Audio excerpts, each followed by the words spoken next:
Hello guys, good morning. Welcome back to my new video. So ಈ ವಿಡಿಯೋದಲ್ಲಿ ಏನಪ್ಪ ಅಂದರೆ ನಾನು ಆಬ್ಸೆಂಟ್ರಿ ಹೆಂಗೆ ಮಾಡೋದು ಸ್ವಲ್ಪ ಒಂದು ಸ್ಮಾಲ್ ಡೆಮೋ ತೋರಿಸ್ಕೊಡ್ತೀನಿ. ಮತ್ತು ಇನ್ನೊಂದು ಏನಪ್ಪ ಅಂದರೆ ವೆರಿಫಿಕೇಷನ್ ಸ್ಲಿಪ್ಪಲ್ಲಿ ಏನೇನು ಇರುತ್ತೆ ಮತ್ತು ಅದರಲ್ಲಿ ಏನೇನು ಪಾಸ್ವರ್ಡು ಸೀಕ್ರೆಟ್ ಕೀ ಕೋಡ್ ಇರುತ್ತೆ ಅದೆಲ್ಲ ಕರೆಕ್ಟಾಗಿ ಹೇಳ್ಕೊಡ್ತೀನಿ. ಸೊ ಅದಕ್ಕಿಂತ ಮುಂಚೆ ಏನಪ್ಪ ಅಂದರೆ ಪ್ಲೀಸ್ ಇನ್ನೂ ನನ್ನ ಚಾನಲ್ ಯಾರು ಸಬ್ಸ್ಕ್ರೈಬ್ ಆಗಿಲ್ಲ ಎಲ್ಲರೂ ಸಬ್ಸ್ಕ್ರೈಬ್ ಆಗಿರಿ ಮತ್ತು ನಿಮ್ಮ ಫ್ರೆಂಡ್ಸ್ಗೂ ಶೇರ್ ಮಾಡಿರಿ.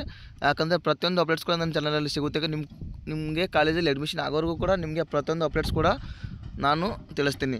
ಸೊ ಇವಾಗ ಫಸ್ಟ್ ಆಫ್ ಆಲ್ ಬಂದುಬಿಟ್ಟು ಏನಪ್ಪ ಅಂದರೆ ಆಬ್ಸೆಂಟ್ರಿ ಯಾವ ರೀತಿ ಮಾಡೋದು ಅಂತ ನಾನು ಅದನ್ನು ಹೇಳ್ಕೊಡ್ತೀನಿ. ಒಂದು ಸ್ಮಾಲ್ ಡೆಮೋ ತೋರಿಸ್ತೀನಿ. ವಿಡಿಯೋ ಯಾರು ಸ್ಕಿಪ್ ಮಾಡಬೇಡ್ರಿ. ಸ್ಕಿಪ್ ಮಾಡಿದ್ರೆ ನಿಮಗೆ ಏನೂ ಅರ್ಥ ಆಗಲ್ಲ. ಸೊ ವಿಡಿಯೋ ಯಾರು ಸ್ಕಿಪ್ ಮಾಡಬೇಡ್ರಿ.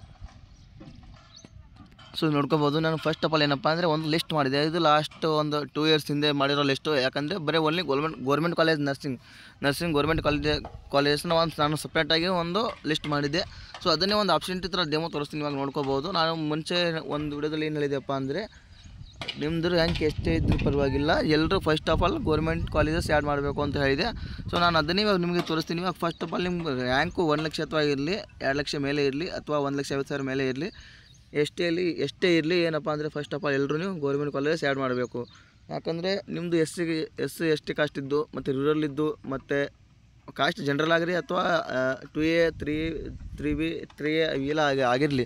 ಬಟ್ ಮೇನ್ ಇಂಪಾರ್ಟೆಂಟ್ ಏನಪ್ಪ ಅಂದರೆ ಅದ್ರ ಮೇಲೆ ನಿಮಗೆ ರೂರಲ್ ಮತ್ತು ಕನ್ನಡ ಅದನ್ನು ತುಂಬ ಸಪೋರ್ಟ್ ಆಗುತ್ತೆ. ಸೊ ಅದರ ಜೊತೆಯೂ ಕೂಡ ನಿಮಗೆ ಅದ್ರ ಬೇಸ್ ಮೇಲೆ ಕೂಡ ಒಂದು ಗೌರ್ಮೆಂಟ್ ಸೀಟ್ ಸಿಗ್ಬೋದು.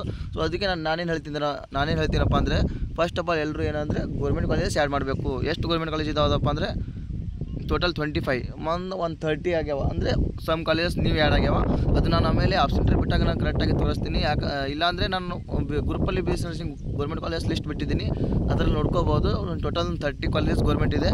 ಸೊ ಕರೆಕ್ಟಾಗಿ ನೋಡ್ಕೋಬೋದು. ಈ ಥರ ಆಬ್ಸೆಂಟ್ರಿ ಮಾಡಬೇಕು. ಫಸ್ಟ್ ಆಫ್ ಆಲ್ ನಿಮಗೆ ಯಾವ ಮೀನ್ಸ್ ಇನ್ನೊಂದು ಏನಪ್ಪ ಅಂದರೆ ನಿಮಗೆ ನಿಮ್ಮ ಡಿಸ್ಟಿಕಲ್ಲೇ ಕಾಲೇಜ್ ಬೇಕು ಅಂದರೆ ನೀವು ಫಸ್ಟ್ ಆಫ್ ಆಲ್ ಇವಾಗ ಫಾರ್ ಎಕ್ಸಾಂಪಲ್ ಗುಲ್ಬರ್ಗ ಅಂದ್ಕೊಳ್ಳಿ, ನಿಮ್ಮ ಡಿಸ್ಟಿಕ್ ಗುಲ್ಬರ್ಗ ಅಂದ್ಕೊಳ್ಳಿ. ಸೊ ನಿಮಗೆ ಗುಲ್ಬರ್ಗಾದಲ್ಲೇ ಬೇಕಂದರೆ ಗುಲ್ಬರ್ಗಾದಲ್ಲಿ ಎಷ್ಟು ಕಾಲೇಜ್ ಇದ್ದಾವೋ ಅವೆಲ್ಲ ಆ್ಯಡ್ ಮಾಡಿದ್ರೆ ನೆಕ್ಸ್ಟ್ ಡಿಸ್ಟಿಕ್ ಕಾಲೇಜ್ ಆ್ಯಡ್ ಮಾಡಬೇಕು.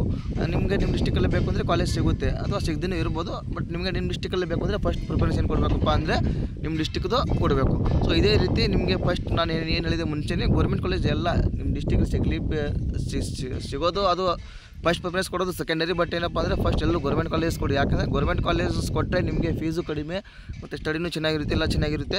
ಸೊ ಅದಕ್ಕೆ ನಾನು ಏನು ಹೇಳ್ತೀನಪ್ಪ ಅಂದರೆ ಎಲ್ಲರೂ ಫಸ್ಟ್ ಗೌರ್ಮೆಂಟ್ ಕಾಲೇಜ್ ಆ್ಯಡ್ ಮಾಡಬೇಕು. ಇದೇ ರೀತಿ ಮಾಡಬೇಕು. ಫಸ್ಟ್ ಸೀರಿಯಲ್ ನಂಬರ್ ಕೊಡ್ತಾ ಹೋಗ್ತಾ ಕೋಡ್ ಹಾಕಬೇಕು. ಈ ಕೋಡ್ ಕೂಡ ಚೇಂಜಸ್ ಆಗಿದ್ದಾವೆ. ಕೋಡ್ ಕೂಡ ಲಾಸ್ಟ್ 2 years ಹಿಂದೆ ಮಾಡಿರೋದು. ಸೊ ಕೋಡ್ ಕೂಡ ಚೇಂಜ್ ಆಗಿದೆ. ಕೋಡು ನಾನು ಗ್ರೂಪಲ್ಲಿ ಬಿಟ್ಟಿದ್ದೀನಿ ಆಲ್ರೆಡಿ BS ನರ್ಸಿಂಗ್ ಕಾಲೇಜ್ ಲಿಸ್ಟಲ್ಲಿ ಅದರಲ್ಲಿ ಇರುತ್ತೆ. ಸೊ ಈ ಥರ ಆಬ್ಸೆಂಟ್ರಿ ಮಾಡಬೇಕು. ಸುಮ್ಮನೆ ಇದು ಡೆಮೋ ಅಷ್ಟೇ. ನಾನು ಯಾವ ಥರ ಲಿಸ್ಟ್ ಮಾಡ್ತಾಯಿದ್ದೀನಿ ಅಂದರೆ ಯಾವ ಥರ ಲಿಸ್ಟ್ ಮಾಡಿದ್ದೀನಿ ಅನ್ನೋ ಥರ ಸುಮ್ಮನೆ ಸೀರಿಯಲಾಗಿ ನಾನು ಹಾಗೆ ಬರ್ಕೋತ ಹೋಗಿದ್ದೀನಿ. ಹಾಗೆ ಆಬ್ಸೆಂಟ್ರಿಲಿ ಕೂಡ ಹಾಗೆ ಇರುತ್ತೆ. ನಾನು ಆಬ್ಸೆಂಟ್ರಿ ಬಿಟ್ಟಾಗ ಕರೆಕ್ಟಾಗಿ ವಿಡಿಯೋ ಮಾಡಿ ತೋರಿಸ್ತೀನಿ. ಸೊ ಇದ್ರ ಬಗ್ಗೆ ವರಿ ಬೇಡ. ಸೊ ನೆಕ್ಸ್ಟ್ ಏನಪ್ಪ ಅಂದರೆ ವೆರಿಫಿಕೇಷನ್ ಸ್ಲಿಪ್ ಅದರಲ್ಲಿ ಏನೇನು ಇರುತ್ತೆ ಅನ್ನೋದು ನಾನು ಡಿಸ್ಕಸ್ ಮಾಡೋಣ ಬನ್ನಿ. ಇವಾಗ ಇದು ವೆರಿಫಿಕೇಷನ್ ಸ್ಲಿಪ್ಪು. ಸೊ ಇದರಲ್ಲಿ ಏನೇನು ಬರುತ್ತೆ ಅಂದರೆ ಕರೆಕ್ಟಾಗಿ ನೋಡ್ಕೊರಿ. ವಿಡಿಯೋ ಯಾರು ಸ್ಕಿಪ್ ಮಾಡಬೇಡ್ರಿ. ಸೊ ಫಸ್ಟ್ ಆಫ್ ಆಲ್ ಏನಪ್ಪ ಅಂದರೆ ನಿಮ್ಮದು ಎಲ್ಲ ಕೋರ್ಸ್ದು ರ್ಯಾಂಕ್ ಇರುತ್ತೆ. ಸೊ ಇಲ್ಲಿ ನೋಡ್ಕೋಬೋದು B pharma D BSc nursing, veterinary engineering ಮತ್ತು BNYS ಅಗ್ರಿಕಲ್ಚರ್ ಎಲ್ಲ ರ್ಯಾಂಕ್ ಇಷ್ಟಿದೆ.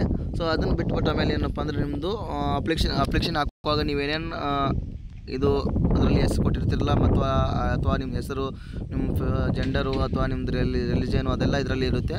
ಸೊ ಇದರಲ್ಲಿ ಮೇನ್ ಇಂಪಾರ್ಟೆಂಟ್ ಏನಪ್ಪ ಅಂದರೆ ಇಲ್ಲಿ ನೋಡ್ಕೋಬೋದು 3 ಬಾಕ್ಸಸ್ ಇದಾವಲ್ಲ, ಆಬ್ಸೆಂಟ್ರಿ CT ನಂಬರ್, ಆಬ್ಸೆಂಟ್ರಿ application number, secret key code. ಇದು ತುಂಬ ಇಂಪಾರ್ಟೆಂಟ್. ಸೀಕ್ರೆಟ್ ಕೀ ಕೋಡ್ ತುಂಬ ಇಂಪಾರ್ಟೆಂಟು. ಯಾಕಂದರೆ ಅಪ್ಲಿಕೇಶನ್ ನಂಬರ್ ನೀವು ಅಲ್ಲೇ ಮತ್ತು ರಿಸೆಟ್ ಮಾಡ್ಕೋಬೋದು. ನಿಮ್ಮ ಹತ್ರ ಇರಲಿಲ್ಲ ಅಂದರೆ ರಿಸೆಟ್ ಮಾಡ್ಕೋಬೋದು. ಬಟ್ ಏನಪ್ಪ ಅಂದರೆ ಆಬ್ಸೆಂಟ್ರಿ ಅಪ್ಲಿಕೇಶನ್ ನಂಬರ್ ಮತ್ತು CT ಕೋಡು ಇದು ತುಂಬ ಇಂಪಾರ್ಟೆಂಟು. ಇದು ಅಪ್ಲಿಕೇಶನ್ ನಂಬರ್ ರಿಸೆಟ್ ಮಾಡ್ಕೋಬೋದು, ಮಾಡ್ಕೊಳಕ್ಕೆ ಬರಲ್ಲ ಅಂತಲ್ಲ. ಬಟ್ ಇದು ಸೇಫಾಗಿ ಇಟ್ಕೊಳ್ಳಿ. ಯಾಕಂದರೆ ಸುಮ್ಮನೆ ರಿಸೆಟ್ ಮಾಡ್ಕೊಳ್ಳೋದ್ರೆ ನಿಮ್ಮ ಹತ್ರ ಒಂದೊಂದು ಫೋನ್ ನಂಬರ್ ಇರಲ್ಲ ಅಥವಾ Gmail ID ಗೊತ್ತಿರಲ್ಲ. ಸೊ ಅದಕ್ಕೇನಪ್ಪ ಅಂದರೆ ಅವರು ಹೇಳಿದ್ದಾರೆ ನೋಡಿರಿ, please use this for option entry, keep this confidential. ಅದಕ್ಕೆ ಹೇಳಕತ್ತೀನಿ ಏನಪ್ಪ ಅಂದರೆ ಎಲ್ಲರೂ ಇದನ್ನು ಸೇಫಾಗಿ ಇಟ್ಕೋಬೇಕು. ನಿಮ್ಮ ಮನೇಲಿ ಪ್ರಿಂಟ್ ಆದರೂ ತೆಗೆಸ್ಕೊಂಡು ಇಟ್ಕೋರಿ ಅಥವಾ ಪಪ್ಪ ಅಥವಾ ಮಮ್ಮಿ ನಂಬರಿಗಾದರೂ ವಾಟ್ಸಪ್ಪಲ್ಲಿ ಮಾಡಿ ಸೇವ್ ಮಾಡಿ ಇಟ್ಕೋರಿ. ಮತ್ತು ಅಥವಾ ನಿಮ್ಮ ಫೋನಲ್ಲಿ ಸೇಫ್ ಮಾಡಿ ಇಟ್ಕೋರಿ. ಜಾಸ್ತಿ ಸೇಫ್ ಯಾವುದಪ್ಪ ಅಂದರೆ ನೀವು ಇದು ಬಿಟ್ಟ ತಕ್ಷಣವೇ ನೀವು ಪ್ರಿಂಟ್ ತಗೊಂಡು ಮನೆಯಲ್ಲಿ ಸೇಫಾಗಿ ಇಟ್ಬಿಡಿ. ಎಲ್ಲಿಯಾದರೂ ನೀವು ಕವರಲ್ಲಿ ಅಥವಾ ಎಲ್ಲಿಯಾದರೂ ಒಂದು ಸೇಫ್ ಜಾಗದಲ್ಲಿ ಇಟ್ಬಿಡಿ. ಅದನ್ನೇ ಒಂದು ಸೇಫು. ಮತ್ತೇನಿಲ್ಲ ಪ್ರಿಂಟ್ ತೆಗೆದು ಫೋನಲ್ಲಿ ಇಟ್ಕೊಂಡು ಕೂಡ ಯಾವುದೋ ಆಕಸ್ಮಿಕ ಕಾರಣಕ್ಕಾಗಿ ಡಿಲೇಟ್ ಆಗ್ಬೋದು, ಹೇಳೋಕ್ಕಾಗಲ್ಲ. ಫೋನಲ್ಲಿ ಸೊ ಅದಕ್ಕೇನು ಹೇಳ್ತೀನಿ ಅಂದರೆ ಪ್ರಿಂಟ್ ತೊಗೊಂಡು ಇಟ್ಕೊಳ್ಳಿ, ಅದೇ ಸೇಫ್ ಆಗಿರೋದು. ಸೊ ಇಷ್ಟು ವೆರಿಫಿಕೇಷನ್ ಸ್ಲಿಪ್ಪಲ್ಲಿ ಇಷ್ಟೇ ಇರುತ್ತೆ, ಮತ್ತೇನಿಲ್ಲ. ಇದರಲ್ಲಿ ಮೇನ್ ಇಂಪಾರ್ಟೆಂಟ್ ಅಪ್ಪ ಅಂದರೆ 3 ಬಾಕ್ಸ್ ಇದೆ, CT number, application number, security code, ಇದನ್ನೇ ನೀವು ಕರೆಕ್ಟಾಗಿ ಇಟ್ಕೋಬೇಕು. ಇದು ಆಪರ್ಚುನಿಟಿಗೆ ತುಂಬ ಯೂಸು. ಅದನ್ನು ಬಿಟ್ಟರೆ ನೆಕ್ಸ್ಟ್ ಏನಪ್ಪ ಅಂದರೆ secured marks in second PUC 12th standard. So ಇದರಲ್ಲಿ ನಿಮ್ಮದು ಸೆಕೆಂಡ್ PUC ಮಾರ್ಕ್ಸ್ ಎಷ್ಟು ತೊಗೊಂಡಿದ್ರೆ ಅನ್ನೋದು ಅದನ್ನು ಇರುತ್ತೆ. ಸೊ ಇಷ್ಟೇ ವೆರಿಫಿಕೇಷನ್ ಸ್ಲಿಪ್ಪಲ್ಲಿ ಇರೋದು. ಇಂಪಾರ್ಟೆಂಟ್ ಅಂದರೆ ಅಷ್ಟೇ, ಸೆಕ್ಯೂರಿಟಿ ಕೋಡು, ಅಪ್ಲಿಕೇಶನ್ ನಂಬರು ಸೇಫಾಗಿ ಇಟ್ಕೋಬೇಕು, ಇಷ್ಟೇ, ಮತ್ತೇನಿಲ್ಲ. ಸೊ ನೆಕ್ಸ್ಟ್ ವಿಡಿಯೋದಲ್ಲಿ ಏನಪ್ಪ ಅಂದರೆ ನಾನು ಇವಾಗ ನೆಕ್ಸ್ಟ್ ಪ್ರೊಸೆಸ್ ಏನಪ್ಪ ಅಂದರೆ ವೆರಿಫಿಕೇಷನ್ ಬಗ್ಗೆನೇ ಬಿಡ್ತಾರೆ ಅವರು. ವೆರಿಫಿಕೇಷನ್ ನಿಮ್ಮದು ಕ್ಲೇಮ್ ಆಗಿದೆಯೋ ಇಲ್ಲ ಅಂತ ಅದನ್ನು ಬಿಡ್ತಾರೆ. ನಾನು ಅದ್ರ ಬಿಟ್ಟಾಗ ಇನ್ಫಾರ್ಮ್ ಮಾಡ್ತೀನಿ. ಅಲ್ಲಿವರೆಗೂ ಏನಾದರೂ ಅಪ್ಡೇಟ್ ಕೊಡ್ತಾ ಇರ್ತೀನಿ. ಅದ್ರ ಬಗ್ಗೆ ಡೋಂಟ್ ಟೆನ್ಷನ್ ತೊಗೋಬೇಡಿ. ಸೊ ಇಷ್ಟು ಆಪ್ಷನ್ ಎಂಟ್ರಿ ಮತ್ತು ವೆರಿಫಿಕೇಷನ್ ಸ್ಲಿಪ್ ಬಗ್ಗೆ.